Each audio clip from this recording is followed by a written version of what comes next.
개혁자 마틴 루터가 자신을 이단으로 정죄하려는 이 보름스 의회에서 겨우겨우 하나님의 말씀을 높이는 이 신앙을 지켜내죠. 그리고 그 두려운 순간을 통과한 후에 이거는 야사라고 해야 될까요? 숙소로 돌아와서 깡충깡충 뛰었다고 합니다. 내가 해냈다. 내가 해냈다. 왜냐하면 나의 타고난 인격으로는 그 위협들을 감당할 수가 없었는데 주님께서 내 마음을 지켜주셨다는 것이죠. 여러분, 말씀의 인생을 걸어야 할 때가 있습니다. 그러나 그것은 내 힘으로 할 수가 없습니다.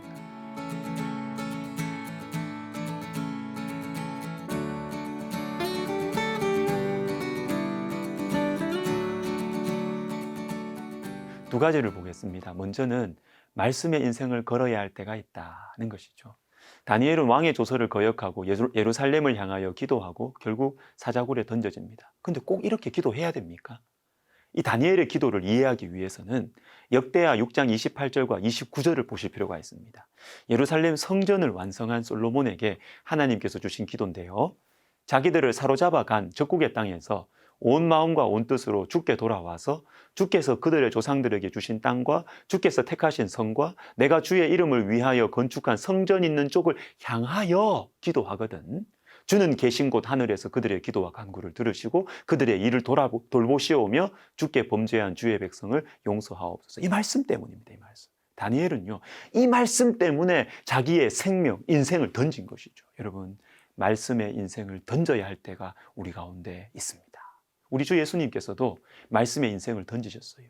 예수님께서 이 땅에서 사신 인생을 한마디로 말하면 말씀 인생이었어요. 특별히 마태복음을 보시면 예수님께서 어떤 행동이나 말씀하실 때 말씀을 이루려 하심이라는 표현이 자주 나옵니다. 특히 마태복음 26장 53절과 54절을 제가 읽어드릴게요.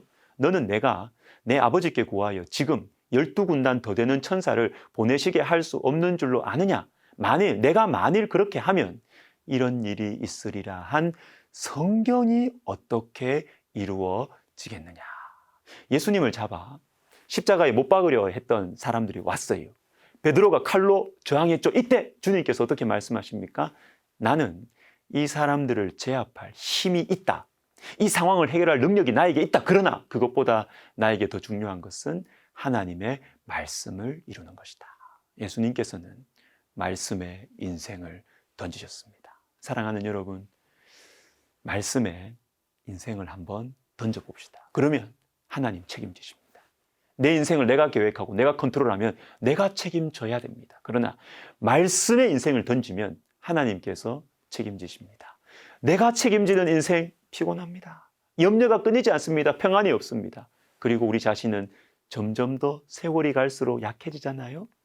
말씀의 인생을 던지는 것이 지혜입니다. 한 가지 더 생각해 봅시다.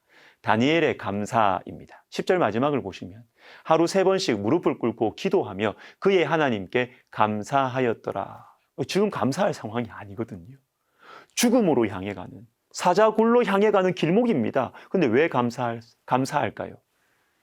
내 연약한 이 마음에도 불구하고 말씀의 인생을 던질 수 있어서 너무 고마운 거예요. 너무 감사한 거예요. 불안함과 두려움이 있었지만 순종의 자리, 말씀의 자리, 주님과 함께하는 이 자리를 내가 피하지 않을 수 있어서 감사했던 것입니다. 사랑하는 성도 여러분, 주님과 함께하는 자리에 있는 것이 저와 여러분의 감사의 제목이 되면 좋겠습니다. 내가 잘 돼서 감사하고 내가 살아나서 감사한 것도 좋지만 주님의 말씀의 자리를 떠나지 않게 된 것을 감사하면 좋겠습니다. 우리 인격으로, 우리 의지로 되는 게 아니거든요. 주님의 성령의 감동으로, 주님의 설득으로 이 자리를 겨우겨우 지켜내고 우리는 깡총깡총 뛰는 거죠. 다니엘의 이 감사를 보면서 저는 예수님의 찬미, 예수님의 찬양이 생각납니다. 마가복음 14장 26절 이에 그들이 찬미하고 감람산으로 가니라. 자, 여기에 나오는 그들, 예수님과 제자들이에요. 최후의 만찬을 마친 후입니다. 이제 예수님의 혁명이 완성될 것 같습니다. 그래서 이때 예수님과 제자들은 찬미합니다. 그런데 여러분, 제자들의 찬미와 예수님의 찬미는 성격이 완전히 다릅니다. 제자들은 이제 로마를 뒤엎고 승리할 것이라는 이 정치적 메시아에 대한 이 기쁨, 이것 때문에 찬미했을 것입니다. 그러나 예수님의 찬미는 그게 아니었어요. 깊고 더 넓었습니다.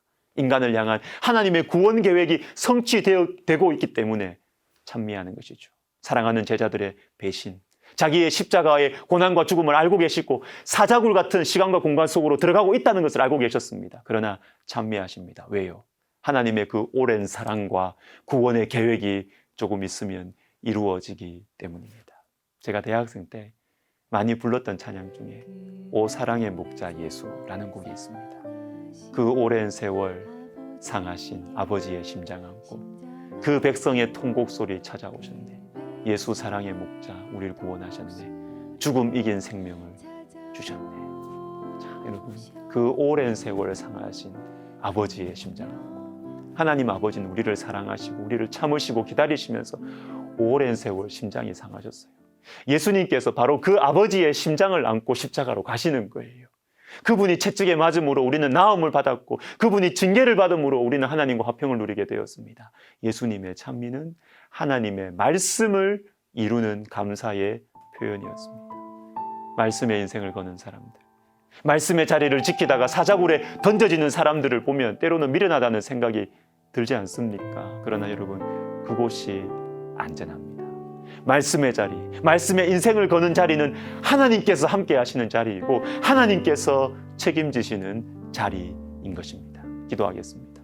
하나님, 저희의 힘으로 할 수가 없습니다. 말씀의 인생을 거는 그 자리, 주님 도와주셔서 우리가 그 자리에 있어서 우리도 다니엘처럼 그리고 예수님처럼 감사하고 찬미하게 하여 주옵소서. 예수님의 이름으로 기도하옵나이다. 아멘.